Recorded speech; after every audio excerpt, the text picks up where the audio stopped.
All right. Welcome back, folks, to the FF Face Off. This is a fantasy football podcast, and today we are discussing ADP risers and fallers. We got preseason action going on this weekend.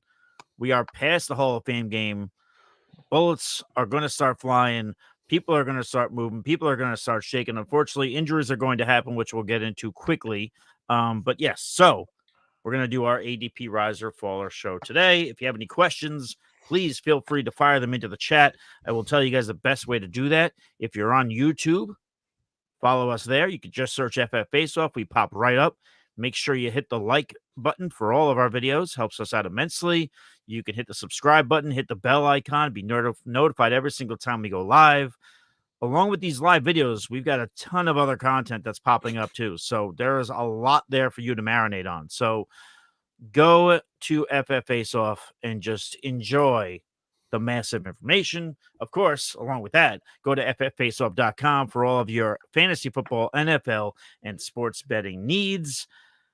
My name is Michael Hoff. You can follow me on X at the FF Realist. I'm joined, as always, by Steve D'Angelo, who can be followed at Fantasy Savvy. Steve, how is by you? Everything's good, man. It's a Wednesday, and we're in the first week of August. We got a bunch of preseason games coming up. Now it's the first week. We're still going to see a lot of the starters on the bench, but things are gearing up.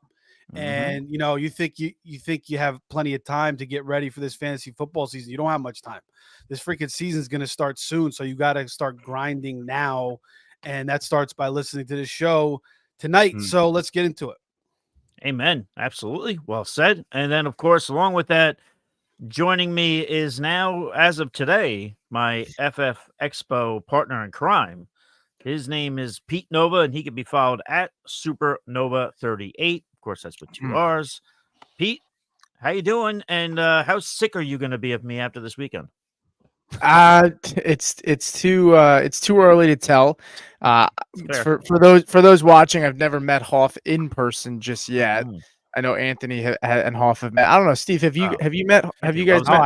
I haven't met one of you prick bastards yet. So well, Anthony, I'm looking forward to the day. Yeah. Well, we'll do it soon. But yeah. So we'll see. Should be a good time though. Hoff is Hoff, me, and my dad in a car for 5.5 hours. Sounds like fun. Hoff has the pleasure to sit in the car with my dad for 2 hours, but he's also a spitting image of myself, just a sober one. To put it, that's perfect. So I know I'm not. So I know I'm not getting the car with a stranger. That's good. Yeah, that's true. Last but not least, the godfather of the FF Face Off, who can also tell you how wonderful I am to meet in person. You are. Again, this is a few days where he's not wearing a tank top. This is bothering me. We got to have a team meeting about this. But his name is Anthony Servino, and he can be followed the real NFL Guru. Anthony, sweetheart, how are you today? Doing great. Can't wait to get into these the ADP movers first week of August. And Steve talks about grinding. I've been trying since August started to do some kind of a draft every day. So best ball, regular, you name it. I'm in a fucking drafting frenzy right now. Always be drafting. I used to be all into slow drafts. Now I'm kind of over slow drafts. I can't. And yeah, me too. I'm into fast drafts now. Yep. Although I might draft into a slow FFPC 2-hour clock. I like the 2-hour clock at FFPC. Yeah, a couple here and there is not bad. Yeah. Best ball for me is usually to kind of scratch the itch before redraft. It's not exciting to do a slow best ball draft. I'd rather just wait to do redraft at that point for me. By the time your best ball drafts are done, you'll already be done with all your redraft anyway. So it's like, but it depends on what you like. Good times. All right, there you go. All right, so yeah, we'll get on with the show. I will tell people, if you are watching, you can obviously put your questions into the live chat, whether you're on Facebook, whether you're on YouTube. Anthony, that Facebook group of ours is what? 70 what? 70 what? 75.2 or 76.2? I forget. Either way, it's over 75,000. Either way, it's a crowded room, but we still got room for you, so you can join there as well on Facebook. Anthony, what do they have to search to get to that? Actually, literally go to Facebook and search fantasy football. We should be the first group that comes up. Bingo. All right, perfect. So there you go. So whether you're there, whether on YouTube, ask questions. We'll get to them at some point. But listen, before we get into the ADP movers and risers, I'm just going to go through this quick. If we have a quick comment, we can go ahead and comment on it. But Josh Downs obviously went down today. He could miss about a month with an ankle injury. That was suffered today at practice. I mean, does anybody have a quick comment on that? Anthony, do you have anything quickly on that? Yeah, now it's coming out. It's a 4 to 6 week injury. He did suffer an ankle injury. I think we're going to see a little bit, when it comes to the ADP, he's going to trend downward. I think we're going to see Adonai Mitchell trend up. Now, the thing that's a little wonky with that is Mitchell was drafted, I believe, to play the Alec Pierce role. So I don't know if now we're going to see Mitchell be overdrafted for a wrong reason, because the consensus, they love the incoming rookies. Josh Downs is clearly, at least in my opinion, the second best receiver on this football team. And when he is good to go, he's going to get back into his role in the slot and probably flourish in this offense. So I would pump the brakes on AD Mitchell. Yes. All right. And Mitchell's has been going behind Downs anyway. Right. I think they're pretty close. So I mean, if they flip, for me personally, everyone knows how I feel. Like if Downs gets even cheaper than he already is at this point, which I think his price is ridiculous to begin with, I'll be even happier to continue buying him at a lower cost. Because like Anthony said, I mean, he's vying for that Alec Pierce role, and all reports say that Alec Pierce has actually looked like the better receiver out of the two. So we'll see. All right. And then, all right. So we'll see what happens there. I was going to ask you, so we will get to Aiyuk in a moment. But I was also going to say to you, Pete, your thoughts. RonDale Moore suffered an injury today. Apparently was so bad, had to put on an air cast, which is never good. And they also canceled practice at that point, which is really not good. So got to imagine this is the worst case scenario for RonDale Moore. Now, listen, I know we've been drafting a lot. We've been doing a lot of deep drafts. Darnell Mooney's a guy that I've liked late. I know Anthony's liked him late, but any thoughts there? RonDale Moore. I mean, if you were rostering him again, that's why I prefaced it. It would be a deep league, but what are your thoughts there on RonDale Moore going down in Atlanta? No, I'll start here. I was not rostering RonDale Moore. It's always been Darnell Mooney, who was going to be the number 2. Yeah. The most recent reports ahead of this unfortunate injury to RonDale Moore was that Ray McLeod was actually running ahead of RonDale Moore in the slot. Yeah. So, I think RonDale Moore, if he was being drafted, is probably by name value of old RonDale Moore flag planners. Because if you're paying attention to training camp reports, Ray McLeod has always been the guy, at least since practice started. Yeah, very important to know. There was a lot of love affairs with RonDale Moore. So, that love affair may be coming to an end pretty soon. Yeah. Well, I think so. And just important to point out, Ray McLeod is a 49ers legend, in case somebody cares. I would say just for you, Anthony. I would say RonDale Moore is probably droppable in dynasty leagues too. I would drop him and I would drop him and pick somebody else up. I mean, at this point in his career, he didn't do much. I mean, he was fun coming out of Purdue. He was fun, good receiver coming out, but he went to the Cardinals. He had some flash, but not a ton. And now this is an injury that most likely, when you see a guy in an air cast, it usually means season ender. I saw that comment. But hey, you know what? You know what the Falcons could use? Rome Odunze would have been nice. You know what I mean? Now, I mean, I'm not saying RonDale Moore, they preferred him over Odunze, but this was the point that, the Falcons went and took a top 10 selection at a player that's not going to help them this year unless Kirk Cousins goes down. And even if Kirk Cousins goes down this year, you're dependent on a rookie to help save your season, which is not the most ideal situation. And then they have Taylor Heineke over there. So this is just another example of this team, in my opinion, really should have drafted Rome Odunze or one of those stud defensive players. They could have got anybody on the board that they wanted. So we'll find out. I mean, I'm just doubling down on it at this point. No, it's fine. And time will tell once Cousins is done. if like what was that pick, good or bad? We won't find out for a couple of years, but Yeah. I mean, but to the point though, if this team is, if we sit here and say that if they're an offensive weapon away and Cousins, and you know what I mean, even if Penix looks good when he gets in 3 years from now, 2 years, like right. if you're sitting there saying they were a player away, even if Penix looks good, that's still not enough for me. There'll be other quarterbacks. I'm just saying that. I'm just saying, regardless of the outcome, we'll be able to better judge it at that point. Yeah. Even if that's your stance at that point. Anthony's shaking his head. Anthony, I was gonna go to Steve on something else. Go to Steve. Go to Steve. I don't want to get into this. Let's thing. Let's not do it. We beat that pretty much, I think. Yeah. The other piece of news. That's funny. That we had a porn comment and beating it, but never mind. Anyway, as we move it along, I did, before we get to Brandon Aiyuk, I did want to ask Steve, because Mike Williams was officially activated from the PUP today. So I'm curious, again, optimism is abound if Aaron Rodgers can stay healthy with Garrett Wilson, right? So Mike Williams is the second wide receiver in that offense. And when he was with the Chargers, even though, yes, he gets hurt a lot, again, just activated from the PUP, there's got to be optimism there. What are your thoughts there, Steve, on Mike Williams now that he's ready to go? Yeah, and he was kind of being faded because, going in the 12th round because of that injury. So I think he'll bump up a little bit here that he's now back in camp pretty early. Every year, this guy gets freaking hurt, but when he's healthy, he's producing, he's scoring touchdowns. He's one of the more talented receivers, one of the more unique type of receivers in the league. I mean, 6'4", 210, 215, something like that. You just throw it up to a big Mike, kind of come down with it. That's one of the big problems with it. The bigger they are, the harder they fall. And he comes down with an injury a lot of times. That's the one issue. But, with Rodgers now, you got Garrett Wilson on the other side. You can get him in the 12th round right now. Around that spot.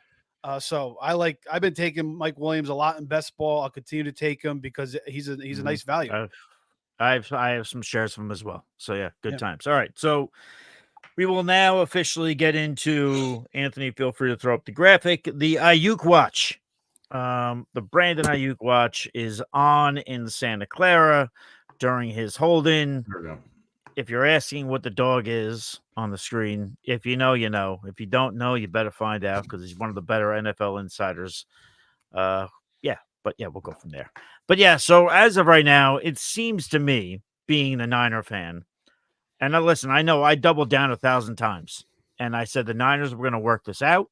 He was going to be signed by late July or sometime in August. He'd sign his extension. That's always what happened. But, as time has gone by, it seems that Aiyuk has an idea of where he wants to go. He didn't want to go to New England. We already know he turned down the deal. They already offered him a lucrative contract, and the Niners had agreed on terms of a trade. Didn't want to go there. They've dropped out. We haven't heard much from the Cleveland Browns in the last day or so. It's all about the Pittsburgh Steelers. So you know what? And as much as I also said, not only would Aiyuk not move, he's not going to the Steelers. It looks like he's going to the Steelers. And listen, to that point, by the way, if you're on X and if you bookmark me, because I've been bookmarked a lot, don't worry. Feel free to throw the slings and arrows. I will be there. I'm not going to shut down my account because I got something wrong. It's going to be okay. But it's looking like he's going to be on the move. It looks like he doesn't want to be in San Francisco anymore. I think for what he's asking for, I think I've heard some reports he's asking for around $30 million a year. The Niners aren't going to give him that. They have to pay Trent Williams. They're going to have to pay Brock Purdy. They're not going to pay him that. They're just not. So there's that. If he would have agreed to 26, 27 million, maybe 28, maybe the Niners would have been able to do it.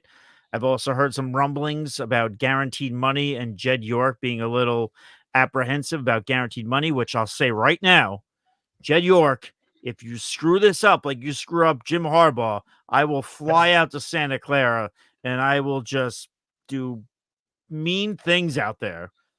Hope that doesn't happen. Don't ruin this again, Jed. But anyway, it sounds like he's on the move. So really, I'll just pose this question, everybody. If you want to comment on the potential of a move, go ahead. Anthony, I'm going to go to you.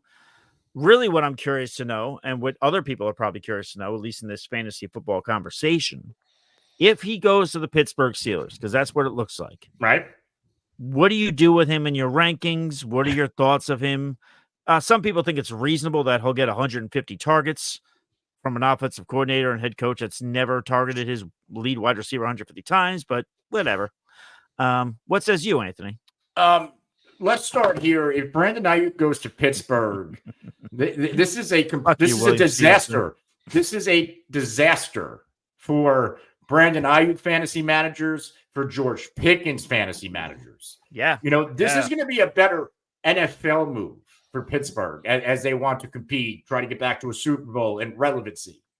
But like from fantasy football, this is like the worst. I would rather see Aiyuk in New England than in Pittsburgh. I already know what Arthur Smith is going to do and what he's not going to do with elite talent. Go ask the Atlanta Falcons. Go ask Drake London and Kyle Pitts. 2 elite talents, top 10 first-round talents. If their skill sets were exploited, and go look at their target shares under Arthur Smith. Aiyuk to Pittsburgh is a disaster. I don't have to say much more. It is the worst possible landing spot. What could change? And maybe people might think I'm nuts. Maybe George Pickens is the piece on the move because he is on a rookie deal. I doubt it, but I'd take it. Why would they? I don't know why they Pittsburgh shouldn't need to have to move Pickens. I understand that, but I just don't understand the logic of like you're going to have a number 2. They don't have a true number 2. They don't fucking need a number 2 with Arthur Smith. What do they got? What do they need? Yeah, but you got to try to compete. You just don't say fucking, oh, we have Arthur Smith. Fuck. Yeah, I mean, you're raising the floor in that room. I mean, all right. We're thinking that. They're not thinking that. But you're right. Let's I don't know. Let's pay Brandon Aiyuk $28 million a year to get 101 targets. Awesome. Yeah, but you're saying that, but he had 105 targets. He had 105 targets on the 49ers last year. Right. So look at the pieces around. You want to compare personnel and quarterback? No, but you're saying like the 49ers were going to give him probably around 27, 28, and they only gave him 105 targets last year. I don't think that like I'm happy to buy Aiyuk if he goes if he falls to like the 4th round. I'll take a chance on him. I will, because I mean, granted, he was efficient enough and good enough for fantasy last year with 105 targets. Obviously, it's not the same offense, but keeping in mind that like Russ loves to throw the deep ball, and Aiyuk had one of the largest ADOTs in the league last year. So like he is a guy that can catch the ball downfield. So I'm not happy about it either. Don't get me wrong. As a dynasty manager and somebody who's drafted Aiyuk in the 2nd round for best ball, like I'm not happy about it, but that's the only positive spin I can possibly give you. All right. Steve, did you have anything on all this or? Well, I mean, if that happens, their ADPs are going to drop. And, at that point, they still may be worth going after. But, yeah, they certainly offset each other. Pickens and Aiyuk, it's not a great situation with Arthur Smith, the philosophy of the team. But like NFL wise, it's definitely a power move for the Steelers. Upgrade that number 2, get a little more legit offensively, and try to compete for a Super Bowl. I mean, you're bringing in Russell Wilson, you're bringing in Justin Fields, you're trying to get a better quarterback situation, trying to improve your team, so you do everything you possibly can. But I was going to ask you, Mike, what do you think the better chances? That you think it's Aiyuk staying with the Niners or going to the Steelers at this point? At this rate, and again, I know that I've doubled down since the draft, and I have. You think it's like 50-50 or 60-40? No, I think it's 75. I think it's 80. He's gone. 20. He's based on what I wouldn't want him back at this point. I think it's another team that could swoop in still. There's also that dynamic too, which Anthony has said a lot in the group chat. Listen, I know we're in the fantasy football world. We took fantasy football, but this is an NFL world, really. Fantasy football does not exist without the NFL. And Anthony's always brought up a great point talking about locker room chemistry. If Brandon Aiyuk decides he's staying there, I'm going to play this year out. What is that dynamic? Because he's got one foot out the door. Yeah. Whereas opposed to last year or the year prior, we were all in. Everyone's holding the rope. Is Brandon Aiyuk holding the rope, 2 hands, or is he just like one hand and I'm out the door? So there is that. That's a real thing. And Pete kind of saying the same thing. Like at this point, like you even want them there. I mean, you figure they have like at this point, like he says it's about the money. The Patriots offer him the best deal he could possibly ask for. Okay, they're giving him over 30 million, which is what he wanted. He says no to that, but then he's willing to take a discount to go to the Steelers, but wasn't willing to take a discount to stay with San Francisco. It's like, but how much of a discount do we know? We don't know. Yeah, we don't know. But we'll find out. Maybe. Hopefully, it seems like it always has seemed like it's about the money for him. Like if it's obviously not about winning, right? Like that's what it feels like at this point. I mean, you're leaving a team that went to the Super Bowl last year. I don't know. I think there's deeper rooted issues with him and Shanahan. Yeah, I said that from day one. You had he put him in the doghouse 2 or 3 years ago. So his second year, yeah. And I swear I'm not bringing this conversation along because I'm a Niner fan, but we are getting a lot of questions in the chat because it is a hot topic to discuss. I mean, how far will Debo and Kittle rise in the rankings? That's another one. Do we think an Aiyuk exit is better for Jennings, Pearsall, or Kittle? I've always been, I'll just go to that one real quick, William Stevenson. I've always been of the mindset it'll be better for Pearsall, but it'll be better for Pearsall if he's healthy. Yeah. He's been nicked up twice so far this camp with a hamstring and with a shoulder. So can you stay on the field, Pearsall? You can't even stay on the practice field. Yeah. So, I mean, I still swear, and I know, Steve, I know I'll kick it to you because I know you love to talk about Juwan Jennings. I love Juwan Jennings. I do. I love him with all my heart. Catches so many passes on third down. He's a beautiful human being.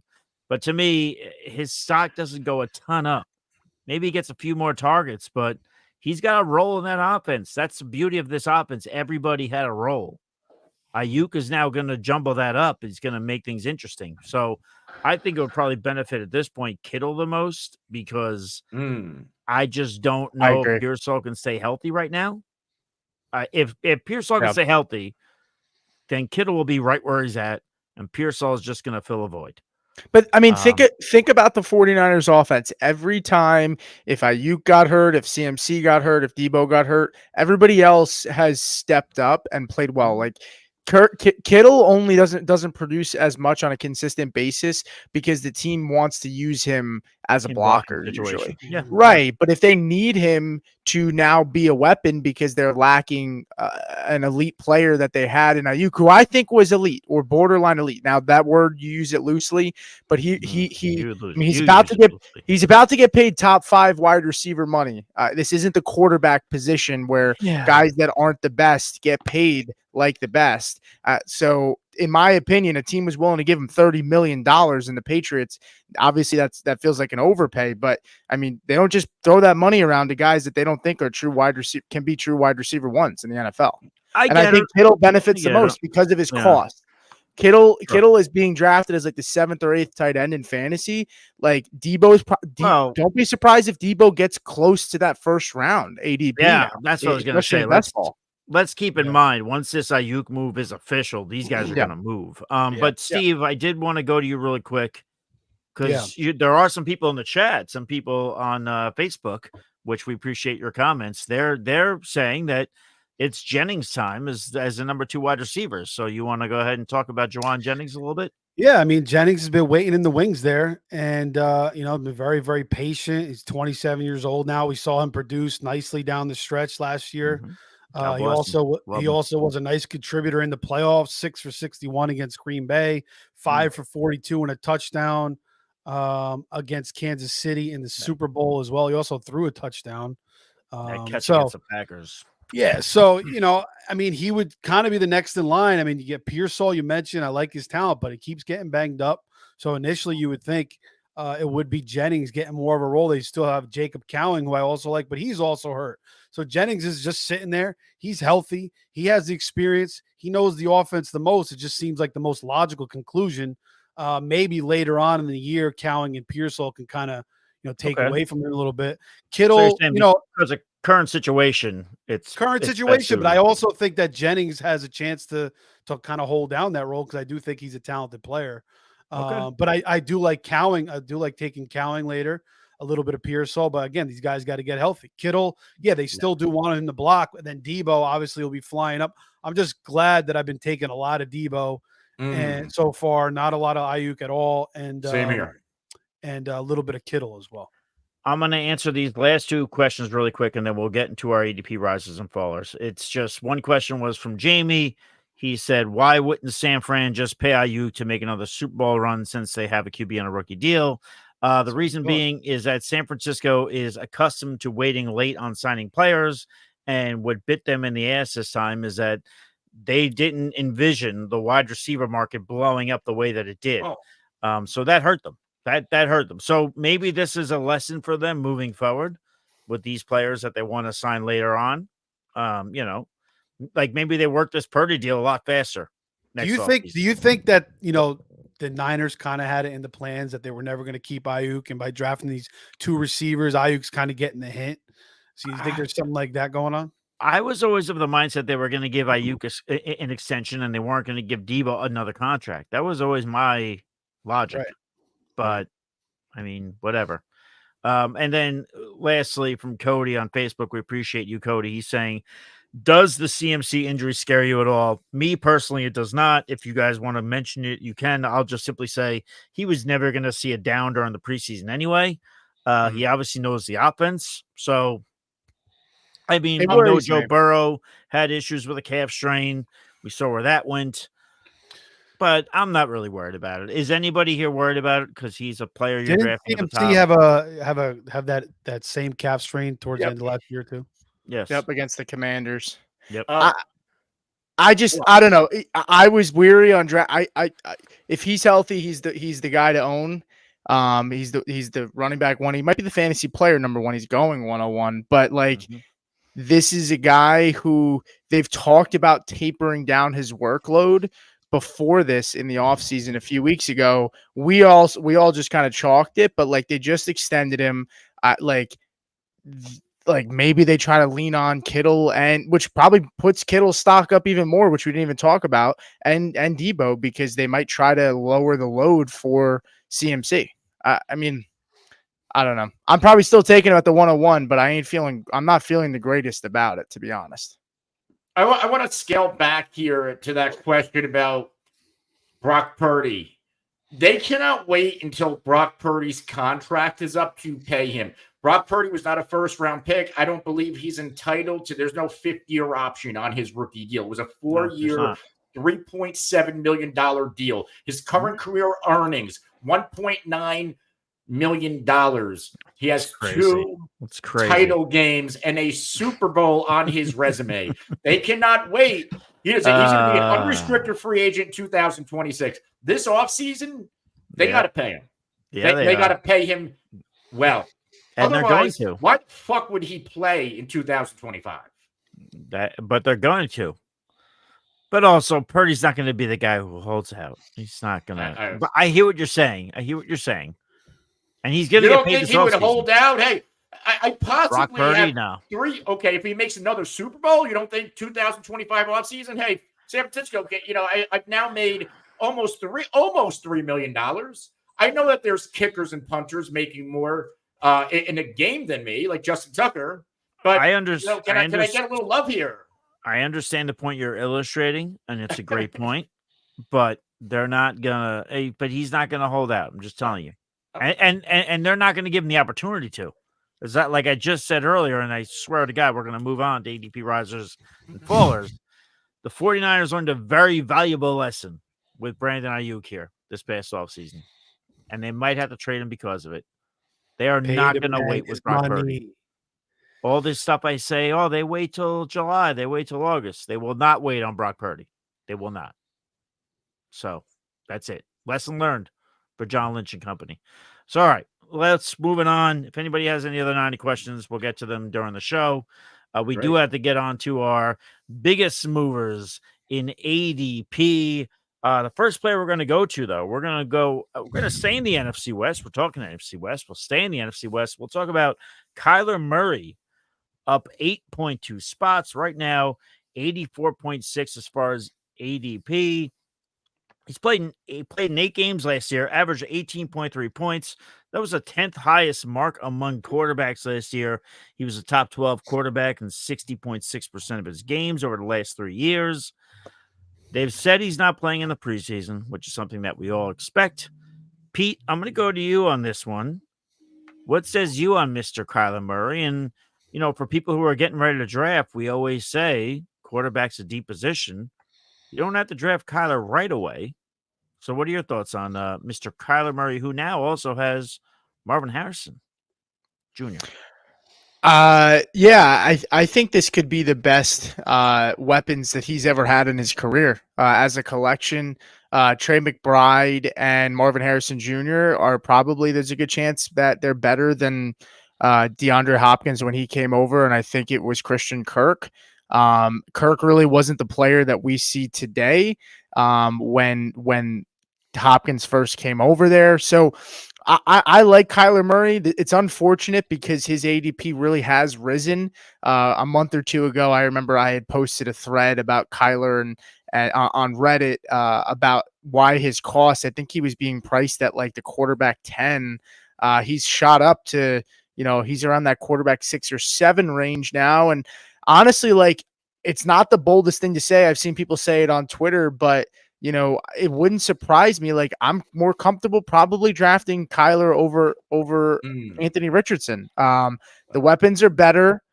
The defense is worse. They're going to be playing from behind a lot this year, in my opinion.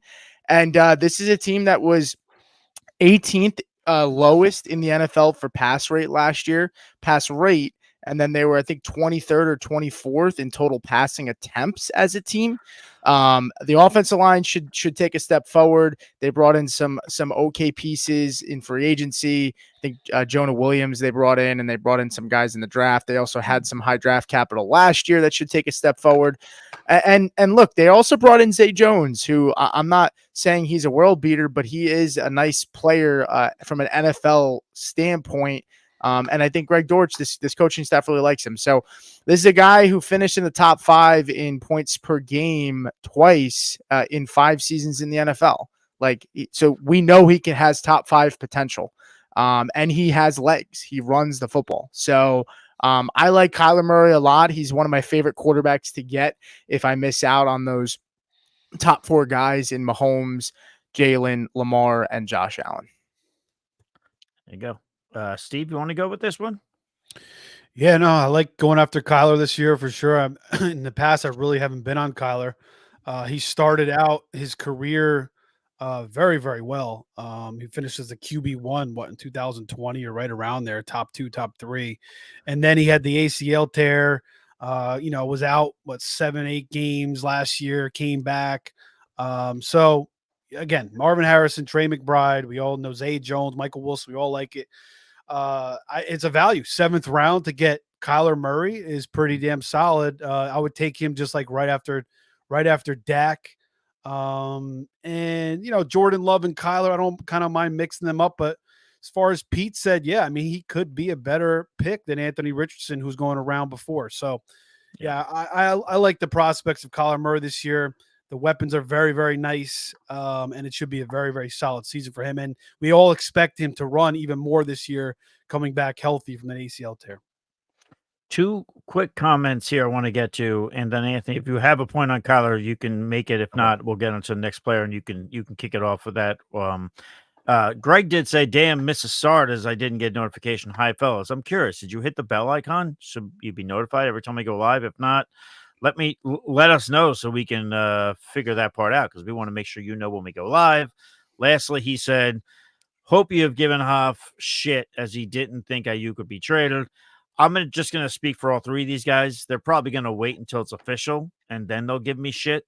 For now, they're just kind of lying in the weeds and waiting and salivating to rip me apart, which is fine. It's to be expected. You're going to be wrong sometimes. Anthony, Did you have a Kyler point, or did you want me to get on to the next player? Yeah, no, I have Kyler ranked as my QB6 ahead of Dak, Burrow. CJ Stroud is actually now my QB9. He keeps falling in my rankings, but Kyler, I love his set of weapons. This is by far his best set. You can make a case, well, they had Hopkins and Hollywood Brown. They were rarely ever on the field together. Now, Gannon's a defensive-minded head coach, but this defense is a work in progress. They're going to have to score points to win games, to stay in games. And Kyler, whether he's throwing or running, he's going to be the guy who's facilitating those points. If we look at his career resume since 2019, his rookie year, he's been in the top 11 in points per game every single year. Each of the past, or from 2020 to 2022, top 7 in points per game. And even last year, he had 18.9 points per game. That's his exact number he had in 2022, which would have given him, let's say, another QB7 finish. So we know what we're getting from Kyler. When he's on the field, he's one of the most electric fantasy quarterbacks you can get. So, I'm all in on getting Kyler Murray if you miss out on one of those top guys. And I'm not ready to take Kyler over my Anthony Richardson guy. He's the guy that could potentially break fantasy football this year. So I'm not ready to go there. And that was somewhat of a spicy take in my opinion, but not really, kind of, sort of, in a way. I wouldn't take Richardson where I wouldn't take Kyler where Richardson's going, but I'll gladly take the discount and grab another possibly elite tight end in round 6 if so they're that still there. A lot of times they are. Yeah. All right. Yeah. Okay. Yeah, and then take Kyler in round 7. Jamie asked if that was the year. Didn't he have Fitz, Hopkins, and Marquise?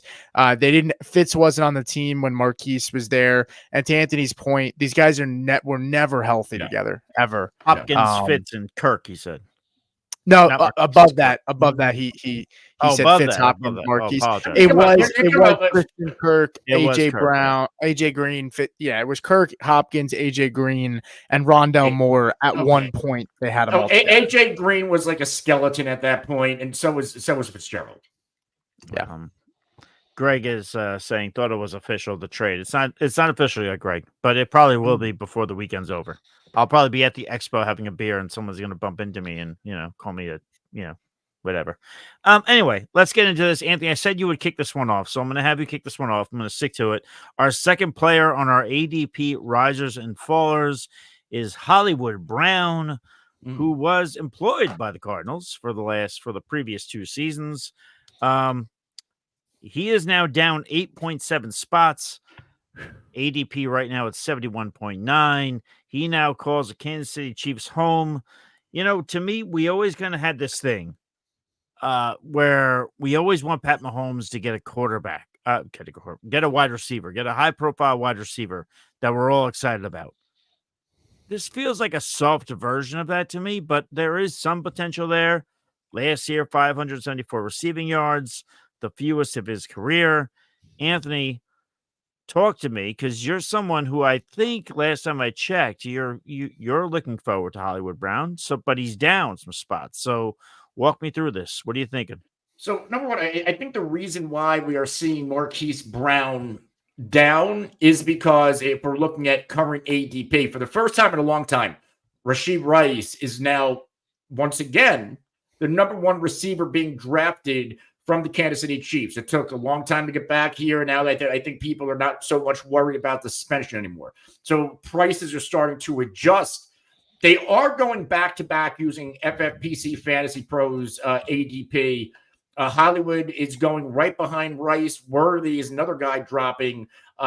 Now, he did climb up this week because he's making some nice training camp plays, but let's call it what it is. I think Worthy is the last guy I want of these 3 receivers. He's going to be a great immediate football addition, but from a fantasy football perspective, Rice and Hollywood Brown should be the guys. Hollywood Brown, number one, he's a veteran. He's played with good quarterbacks before, but inheriting Patrick Mahomes, this is now the best thrower of the football Hollywood's ever had, because he's played with guys like Kyler, Lamar Jackson. They're a different type of quarterback than Patrick Mahomes. When Patrick Mahomes runs around and buys time like these other guys can, Patrick Mahomes is going to put the ball where it has to go 99.9% of the time.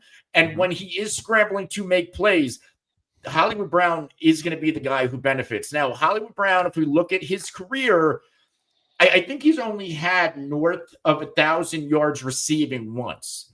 Now, he's dealt with some injury concerns, never had more than 145 targets, a mark he reached one time back in 2021. Normally, he hovers around that 100 to 107 target per year mark.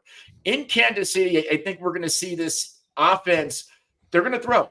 Even last year when this offense struggled, they were still, I believe, bottom 8 in team run plays per game. So it's not like they were running more. They're just going to be more efficient throwing. I think we're seeing an offense, if we scale back to 2 years ago, year one without Tyreek Hill when Mahomes went ballistic somehow. I still can't believe he did that. I think we could potentially see an offense where Rice, Hollywood Brown, Kelsey, they all see north of 100 targets. And they could all potentially, Kelsey, where he's going to do. But in terms of these wide receivers, is it crazy to think that they both finish inside the top 15 if this offense works the way I think it can? Steve, I think that's a little not crazy. I'm not calling the men in white coats, but I don't believe it. But Steve, what says you on that front? Can there be what you're saying, Anthony? You're saying 2 Chiefs wide receivers finish in the top 15? Yeah, I mean the 49ers did, and we've seen your With 49ers. Kelsey? I mean Kittle.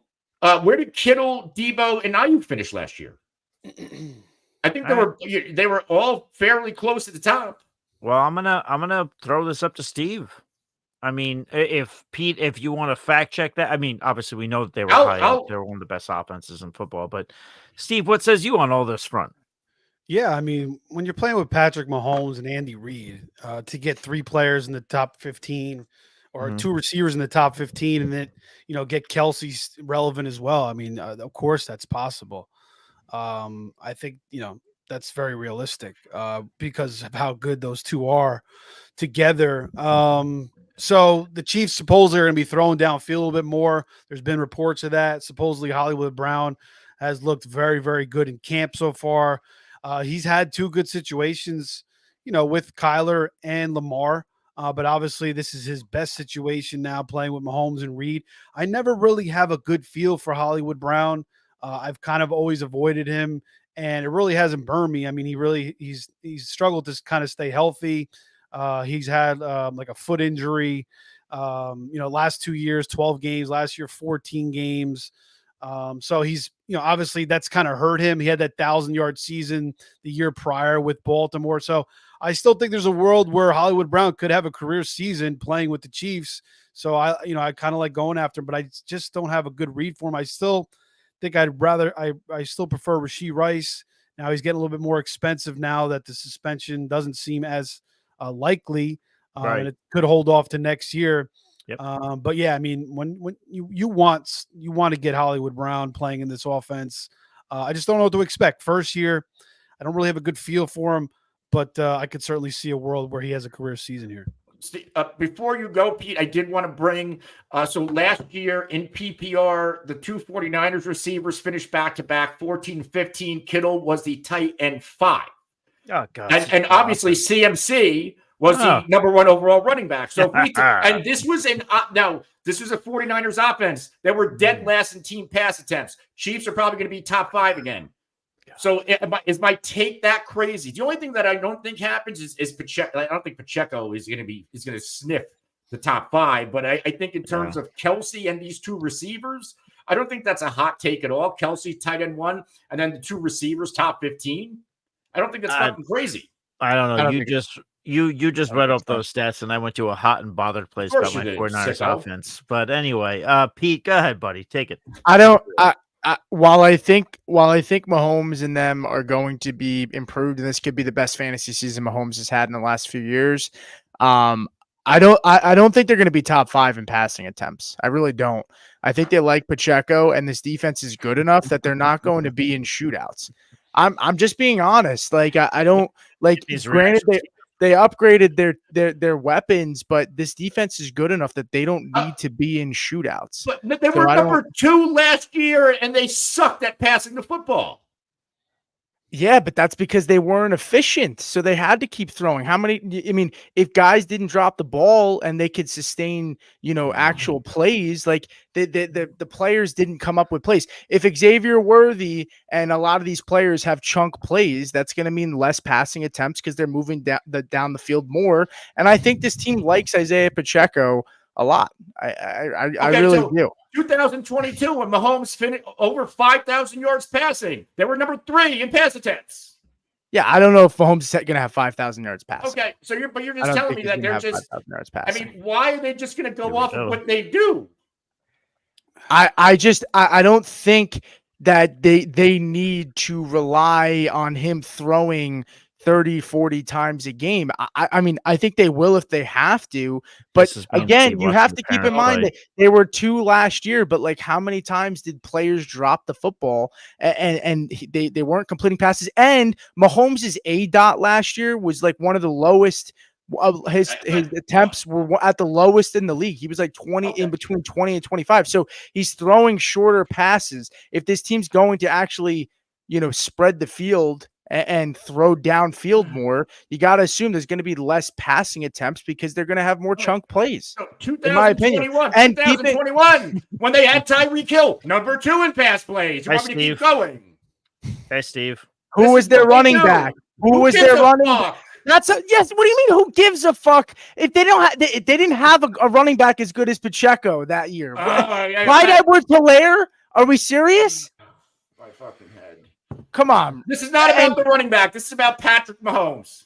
Okay. Regardless, the 49ers last year, yes, Debo was 15 in PPR, Aiyuk was 14, Kittle was 5, CMC was CMC. But you're expecting Marquise Brown, who hasn't been able to stay healthy his entire career, and his average he's finished in points per game one time in the top 20. One time. That's it. Okay. Rashee Rice, I think he's the best case for it. And Kelsey, we're expecting Xavier Worthy to be a top 15 guy in fantasy this year is not happening. Then who is finishing? What 3 guys? Are you saying Marquise Brown? Kelsey's going to be the tight end 1, and then they're going to have Rice and Hollywood Brown finish as top 15 receivers. I did not say I just can't see it for Brown. I know this is the best quarterback he's ever had, but a guy that's only finished 18 was the highest he's ever finished, and he's only finished in the top 20 one time. And in the 20s once for points per game. Everything else was in the 30s or lower. So, all right. Here we go.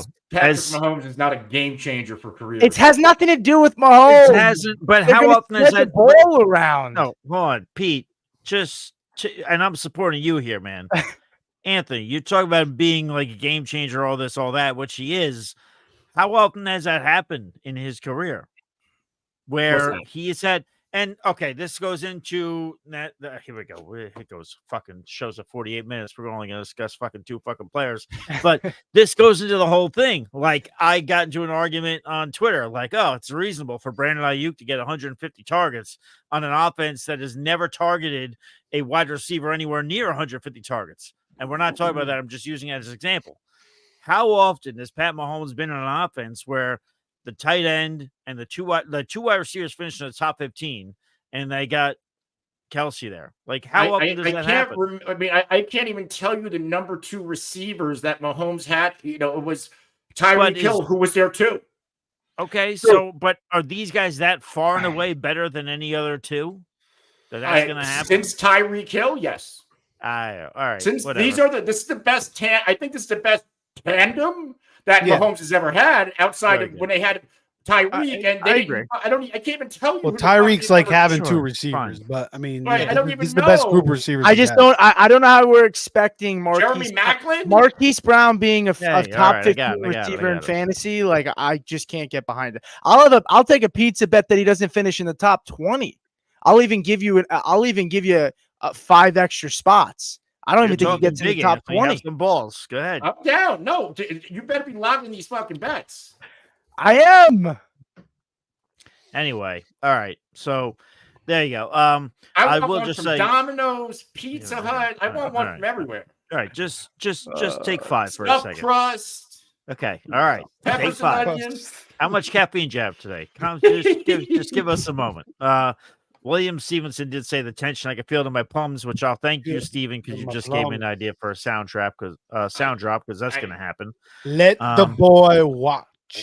Yes, let the boy damn fucking straight, Steve. You know, you Hey, dirty son of a gun. That shit is fun. That is one of the funniest. Andy Reid in offseason. All right, guys, we're chasing three-peat. We're going to give the ball to Isaiah Pacheco. Do you not think Isaiah Pacheco is good? I'm lost. Do you think he's not good? Do you think he's not good? I like Isaiah Pacheco, but I think. What are we talking about? Let me be the mediator here. Can I be the mediator? Yeah, go ahead. Please, for love of God, Basically, the biggest discrepancy in this defending Mahomes right now. The biggest discrepancy in this conversation is Pete doesn't think that Hollywood Brown's going to be a top 15 receiver. The passing attempts thing is not a hot take. I could see it happening. Them being in the top 5, that's fine. You could be right on that. I didn't look at the numbers. I didn't realize they threw that much last year. But to say that 5 guys in the top 15, it ain't happening. 5. He said 3. Top 3 in the top 15. I said 2 receivers. You said 3, but you said 2 receivers. You said 3 players. Can we please move it on? And I will say, if Carson Wentz starts 15 games for the Chiefs, they will go down in pass attempts. There's my hot take. Carson Wentz redemption season. All right, let's move on. God, thank God that's over. Anyway, I will just say to ATL, you were asking about the CMC injury being serious. I will just tell you, this is why you need to go back into our archives. Check out this show. Jesse Moore, he said. Yes, I know. Jesse Moore. Yes, I know. Which I appreciate the Jesse Moore. I appreciate that shot. But yeah. Damn right you're not Jesse Moore. I know. ATL pulls 0 punches. Anyway, all right. I'm going to get up to get a drink, but I'm going to talk about our third player. First, I'm going to kick it to Pete. Pete, you can kick it to Steve. We're going to let Anthony cool off his nuts a little bit in some ice after that conversation. Cool the Cayunes up. Gotta cool those Cayunes off. Those things are ballooned right now. Anyway, so they're we're going to we're going to go to Jacksonville Jaguars wide receivers. We're going to go to Christian Kirk, who is up 3.1 spots right now with an ADP of 54.9. Brian Thomas is down 6.4, drafted 109 right now. So you're getting a good price on Thomas. I will just say, before I kick it to you, Pete, and then Pete, you can kick it to Steve. You know, there is 22% of the target share from last season that is now gone from Mr. Calvin Ridley. I'll go to you here, Pete. What says you on these 2 players? They're rising, and one's rising, one's falling. What says you? I like Christian Kirk, depending on on my build. I'll say I probably am not drafting him very much. As for Brian Thomas, I'm probably not high on either of these guys. To be fair, Evan Ingram showed what he can do last year. He was probably the most dependable receiving option on the team. I also think Travis Etienne has also shown that he can be a weapon in the pass game. So, you have those 2 to factor in, and then Gabe Davis, who, for what it's worth, I'm not high on him, but he's going to be a thorn in the side of Brian Thomas at least. Brian Thomas outside of the top 100, I don't mind taking a chance on him, but I have to have a team that he's got to be like my 5th wide receiver at best if I'm drafting him, because he's a guy that may not get going until middle of the season. I'm not going to provide some, high analysis here, but I do think, rookies tend to start slower. This is an offense that was pretty lethargic last year, and they may start slow too, because they're trying to work some of the kinks out from last year. So yeah, I mean, Brian Thomas, the problem with taking a guy like him is you may get frustrated and then end up dropping him because he is a rookie and he might not be getting the starter reps right away with Gabe Davis blocking him. So you have to be content and play in a league that has a good amount of bench spots, or he's got to be your wide receiver 5 who you're comfortable sitting on your bench because you're not expecting anything from him for the first few weeks and you're comfortable not dropping him if you have him on your squad. Yeah, Christian Kirk, I haven't been drafting him. He was solid 2 years ago, 1,000 yards, 1,100 yards, 8 touchdowns. Last year, he was banged up, just played 12 games. Like Pete mentioned, their offense was a mess last year. Lawrence was under pressure more. He kind of took a step back. So they need to bounce back this season. They bring in Gabe Davis, who, I'm off the Gabe Davis train. I think everybody should be off the Gabe Davis train. He was a fucking shit show for my fantasy teams, and I was in on him. I thought Gabe Davis was better than he was, but he's bunches. He's kind of slow. He doesn't separate. He makes big drops in big spots. So I think Brian Thomas. I mean, this guy's a first round pick. He's the only first round pick amongst this receiver group.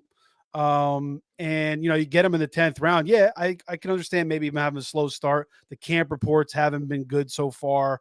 But I think he could emerge as the number one guy in this offense and be the best receiver on this team. So, I mean, Brian Thomas led college football in touchdowns last year, with 17 or 18 touchdowns, I think it was.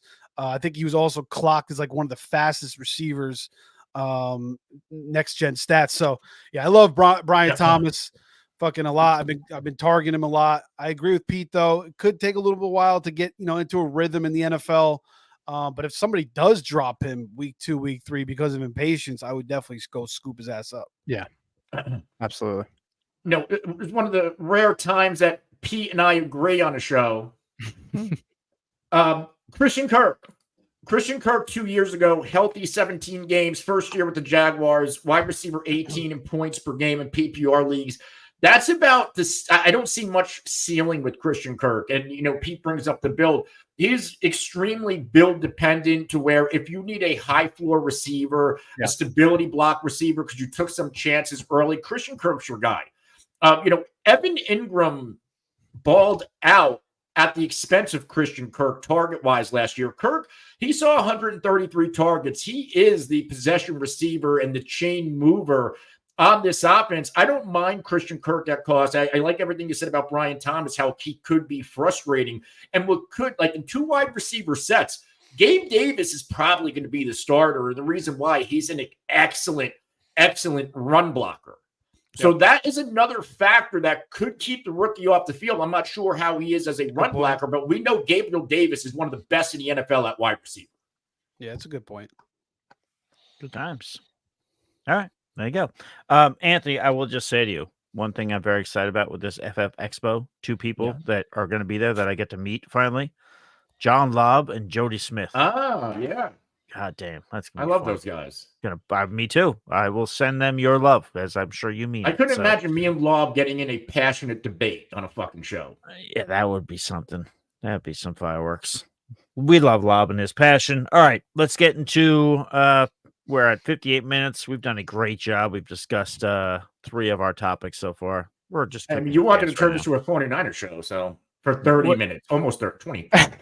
We did talk about the Niners for a while, and then we circled back on the Niners because Anthony talked about the Chiefs and the time. Yeah, how the Niners had roped them back in. You roped them back in, and that. Listen, and all kidding aside, the Brandon Aiyuk thing is obviously the hottest topic right now going on in the NFL world. So it's going to garner some interest from our chat. No, that's fine. So there you go. I love this graphic, by the way. Well, you're welcome. That actually took a little bit of work. I actually had to try that one. So we got to show this to Ricky. I did. I just tweeted it out. I tweeted it out to him. So there you go. All right, let's get into. We'll see how far we want to go. Anthony, this is on you, or this is on everybody as far as how far we want to go into this show. And Anthony, I will kick this one to you since I had Pete and Steve go with this one. Go with the last one. I apologize. We'll go with Mr. Zamir White, up 4.2 spots right now with an ADP of 68.9. 104 rushing attempts last year, but he averaged 4.3 yards per carry. He's taking over for Josh Jacobs, who had 56% of the Raiders' rushing attempts last year. That is crazy. I mean, the one thing I'll point out, Anthony, as I kick it to you, the Raiders do have the 6th hardest rushing schedule, in terms of fantasy football. So you can, if that, listen, the one thing I'll just say for just a quick disclaimer, strength of schedule, I like to take it into account for the first few weeks over the course of an entire season. I don't. I kind of loosen the grip there because some teams can, change their defense. What's William Stevens saying? It's making us laugh. He You guys said, talk "Did you about guys?" Mahomes and his insane weapons this year yet? Anthony, I you don't can think answer Steve. that, I don't Anthony. think Steve talked about it yet. If Steve wants to jump in. I don't think Steve wants any part of that conversation. The way you two were talking to each other, me and Steve I was the mediator. Remember? That's true. You were. Yes. That's true. You were. But me until Steve became the mediator, we were blissfully ignorant. Yeah, To all I was that. just But I was just enjoying the combo a little bit. yeah, we were just enjoying the fireworks. But Anthony, what says you on Mr. Zamir White? Listen, when it comes to Zamir White, this is a player I've been in on all offseason. And I've seen some takes on Twitter, like, good luck taking Zamir White. He's a plotter. I don't care if he's a plotter. Josh Jacobs is borderline plotter in my eyes. And, that running back role with the Raiders, it is built for a plotter, right? Jacobs never excelled in yards per touch or yards per carry. He excelled on volume, and that's what I'm expecting out of Zamir White. Now, July 30th, there was a report, Vincent Bonsignor of the Las Vegas Journal-Review basically said Zamir White's entrenched as the RB1. That is his role. Now, if he struggles early, they can ultimately turn to Alexander Mattison, but he would really have to struggle mightily. Now, last year, with Josh Jacobs out, I think we saw Zamir White in about 4 games as a starter. 2 of those games, he rushed for over 100 yards. And one of you said 4.3 yards per carry, 15 receptions, 98 yards, only 1 touchdown. But Zamir White, what's interesting, when he did get a snap last year, he was 84th percentile in percentages of a snap with a touch. So he touched the ball on 52.7% of the snaps. That tells me that the Raiders believe in Zamir White enough, and that was last year without seeing a lot of him, to, hey, we can let Josh Jacobs go and give Zamir White that high volume role. And we know Josh Jacobs in this role, he was one of the top running backs in opportunity share, and I believe in weighted opportunities as well. So, like, I'm going to chase volume here. Last year, we've seen this. Some people went after Alexander Mattison. It did not work out. Some people went after Rachaad White. That won them fantasy leagues. Zamir is one of those guys that we're going to take shots at, and it's either going to work or it's not going to work. But I am one of those who believes it will work. It has to work. Look at the Raiders quarterback room. It is not good. They're going to rely on running the football and playing dirty defense to win football games, which we saw down the stretch from the Pierce-led Raiders when Zamir White was playing, right? Because Josh Jacobs missed time at the end of the year, and that's where Zamir White shined, weeks 15 to 18 with Jacobs sideline. At least 85 total yards in every game. 3 of those games, he went over 106 total yards. So I'm very much in on Zamir White at cost. And in 3 of those games in which he went over 100 total yards, he had at least 20 carries and at least 17 carries in all 4 of those games. They already showed us we believe this guy could be a workhorse for us. Steve, what says you? Dirty defense by the Raiders was like Jack Tatum. From Passaic, New Jersey, by the way. Phil Piano was a Jersey guy too. Nice. Yeah, that's awesome. 2 Jersey guys on the dirty defense of the Raiders. But as far as Zamir White, I think that Anthony he almost sold me a little bit on Zamir White. Who cares if he's a plotter? Who cares if he's not that talented? As long as he's getting the volume, he's going to be productive regardless. And yeah, when I watch Zamir White, I'm not totally impressed with him. I mean, we only saw like 4 or 5 games from him. I don't think he's anything special, but who does he really have to fight off? Alexander Mattison lost his job to Ty Chandler last year, got shipped off. And then you have Dylan Laub, who, they're kind of talking up a little bit. It's somebody maybe could be a little bit of a threat. It's possible that Mattison could earn a little bit of a role, but maybe they just continue to feed Zamir White. And yeah, the quarterback situation isn't great there. They got the 2 tight ends in the mix. You got Devontae Adams. You got Jacoby Myers. I mean, they're kind of set up to pass the ball, but their quarterback capability isn't all the way there. So they're going to be a balanced offense regardless. They're going to run the football. That they're going to want to play strong, dirty ass defense like Antonio Pierce wants to do. What he did last year, successful coming in as an interim head coach. So yeah, for me, it's just like it's not a player that I target. But like Anthony said, he's either going to be very, very good or very, very bad.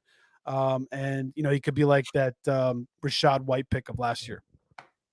All right, let's get into another group of players, and then we'll see how much longer we want to go on with the show. It's up to Anthony. I just put Anthony in charge of making decisions. What else do we have left? We have we have at least three players to discuss. Well, we have Chubb and Zach Moss, Chubb, Ford.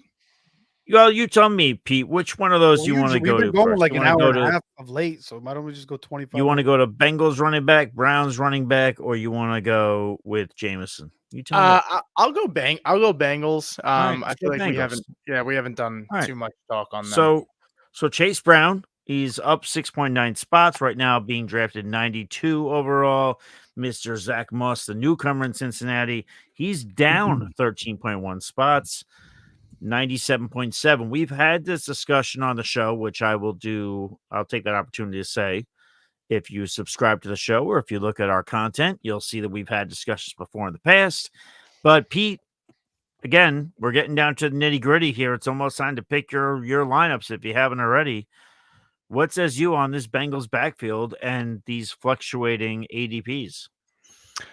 So when we first started talking about these two guys about a month ago, I continuously hammered whichever guy's cheaper, I'll take that guy. I don't want to pay up for either guy. Now that camp has rolled on and we're getting some reports and, some things you buy into, some things you kind of just take as coach speak. And, there's always going to be guys that flash in camp, but you have to kind of try your best to separate what's real and what's not. I want Chase Brown. I'm starting to buy into him more and more. He's the better pass catcher in this offense. And look, Zach Moss has had plenty of time to, be successful in the NFL. Granted, he had a decent year last season, with, the Colts, but, after a couple of good games, he was kind of just an average player. And he does deal with injuries. I mean, he's a guy that's been banged up too. I like Chase Brown. He seems like he's going to have a role in this offense. I don't know that they look at Zach Moss and say, yeah, we got to get this guy involved in the offense. I think Chase Brown has a certain skill set that they could look at him and say, we want to feature him this game. We want to feature him out of the backfield as a pass catcher. I expect this team to be one of the higher volume teams when it comes to passing. And I want that guy. Look at Joe Mixon. He was very successful on this team as a pass catcher the last few seasons. And I expect Chase Brown, to step right into that role. And so I am certainly buying Chase Brown and comparing him to a guy like Zamir White, who White should have a better workload, but they may face a lot of stacked boxes and dare Gardner Minshew and O'Connell to throw the football. That's kind of the opposite here with the Bengals, where they've got weapons galore. Jazicki now, they added Burton. This Ilyasovas guy looks good. T. Higgins is back, and so's Chase. This may lighten boxes for Brown and also just adds more opportunities for him in the pass game. So I like Chase Brown. I will be drafting him. I don't know. I won't be reaching him if his ADP goes much higher than this, but absolutely at ADP of a 93, I'm in on him at his cost. Yeah. This is, I believe, the first time this offseason we have seen Chase Brown's ADP above Zach Moss. I've always been on the Chase Brown bandwagon. Now, what's interesting, we did not see a lot of Chase Brown last year, but he was 12th amongst running backs in fantasy points per opportunity. And he also averaged 0.80 fantasy points per touch last year. So he was effective in the small sample size. We've seen Chase Brown. Zach Moss, he's going to be more of the early down guy. He's going to have a role, but this seems to be an offense, just like I say about the Chiefs. They do the same thing every year. They throw the football. So does the Cincinnati Bengals. They throw the football. Even last year, I believe they were top 5 or 6 in team pass plays per game. And that was a year where Joe Burrow only played, I guess, half the season. So Chase Brown, he's going to be the passing down guy. He's the guy I want to hitch my wagon to.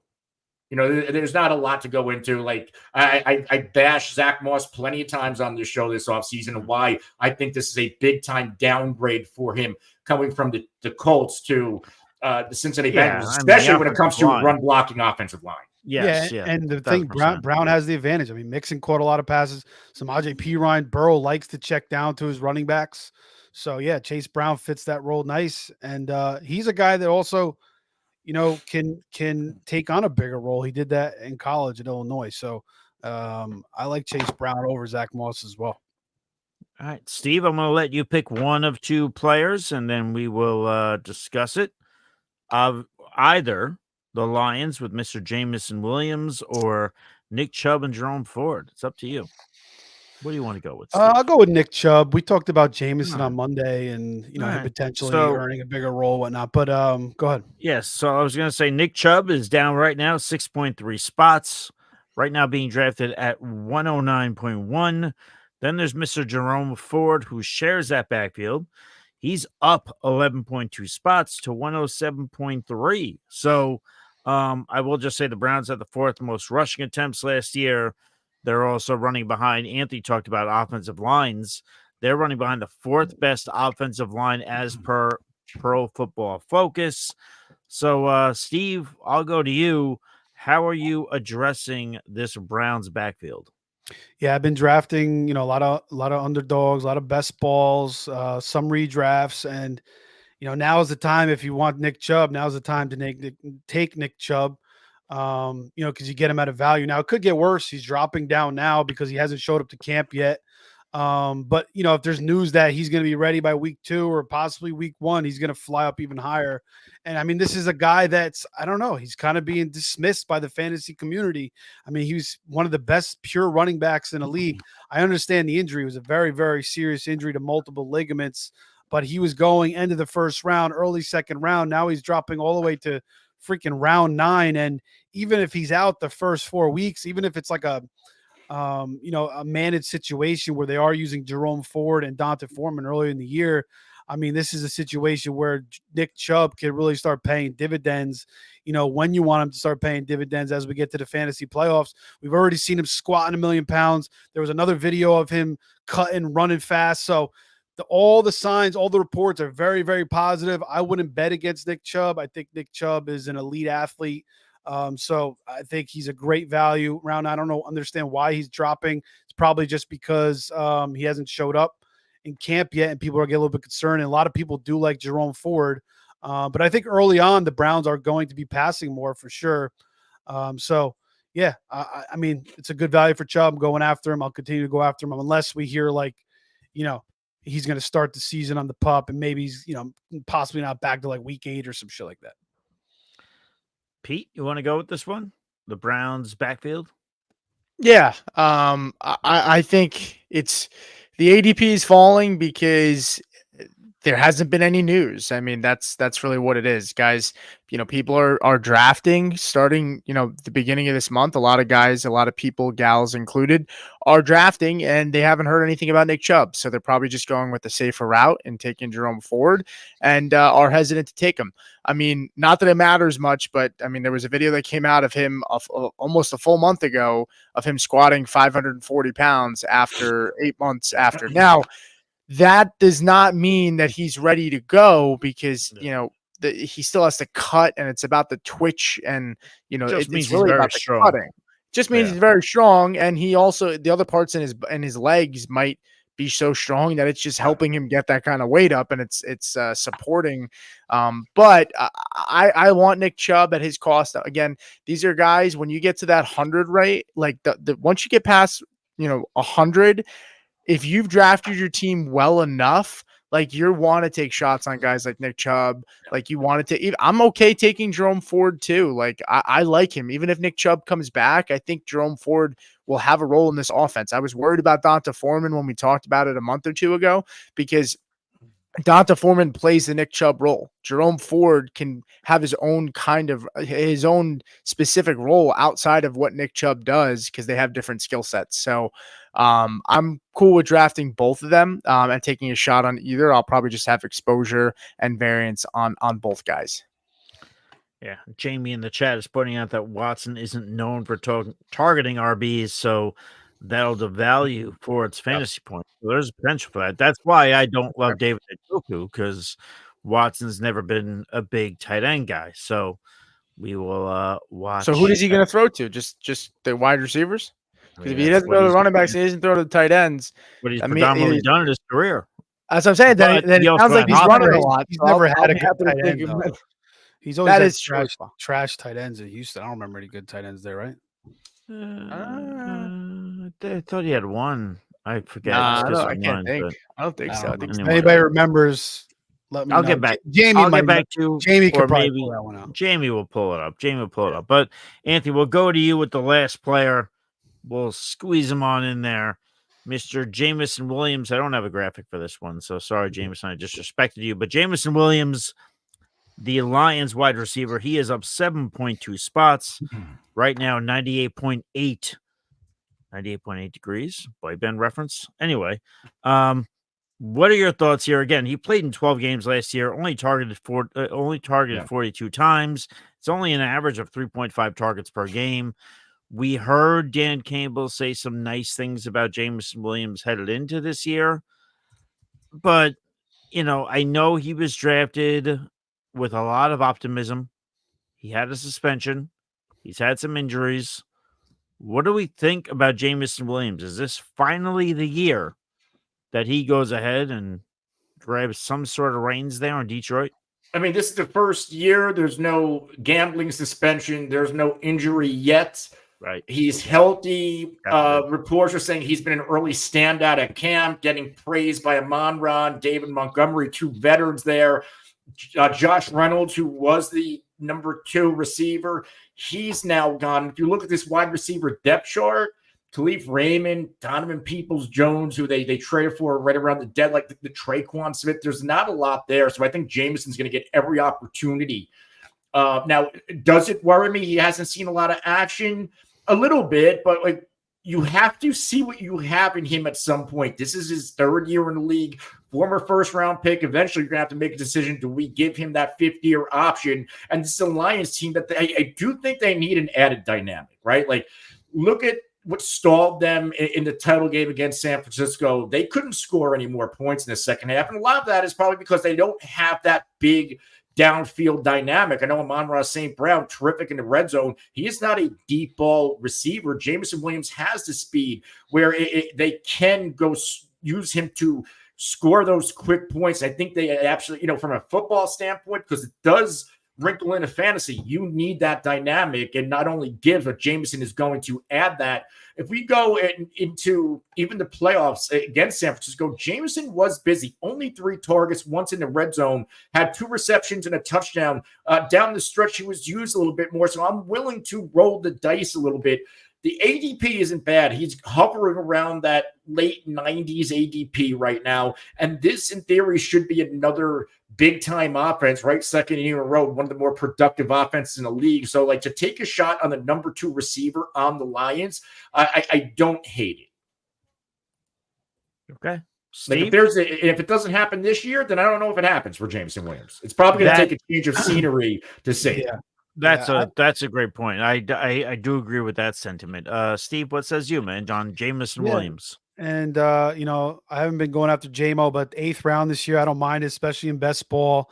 I like doing it, but yeah, I mean, maybe he just doesn't fit Goff's style. Again, short to intermediate. You got Laporta, you got St. Brown there, you got Gibbs in the passing game too. So you got all those kind of layup throws that you can make. Do you really need to even utilize Jameson? Do they continue to use him as kind of like, just like to open up the rest of their offense. But they do bring in Donovan Peoples-Jones. Maybe he kind of fits that role, and maybe they do get more creative with Jameson Williams. There's always been more reports that he's running a lot more routes in the route tree, and I certainly think he has the speed and athleticism to do that. I don't see why not, and I think they would be smart to do that, to kind of change up their offense. You want to change things every year. You want to open up your offense, and you got to utilize. You're going to take this guy in the first round. Start to utilize him in ways that can be effective for your offense to, confuse defenses. And, this way they can't guess what you're going to do. There's only so many times you could do certain things. So, yeah, I'm kind of buying into Jameson Williams this year, and I was never really high on him, but I like the value of him.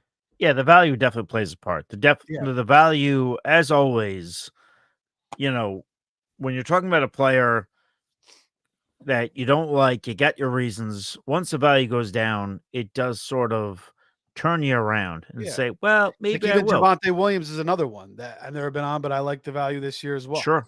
Yeah, it's a good call. Yeah. Jameson Williams, the worst possible start you could have to an NFL career with the ACL injury, came back late in his first year, and then the freaking gambling suspension. So it's just been a rough start. Maybe he gets some redemption this year. And it sounds like all reports it seems like it's going that way.